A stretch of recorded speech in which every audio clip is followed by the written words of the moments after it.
सिंधुदुर्गातील पहिली खासगी technical training institute म्हणजे यशवंत ट्रेनिंग इन्स्टिट्यूट कणकवली।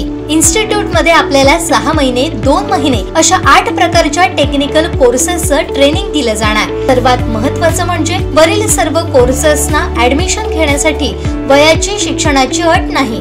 अधिक माहितीसाठी संपर्क ऑफिस 7887 31 66 71 आणि 94 20 20 61 90।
आमचे दिवसभरातले सर्व अपडेट्स, ताज्या घडामोडी आणि थेट लाईव्ह पाहण्यासाठी सबस्क्राइब करा, लाईक करा कोकणचं नंबर 1 महा चॅनल कोकण 7 लाईव्हचं YouTube चॅनल।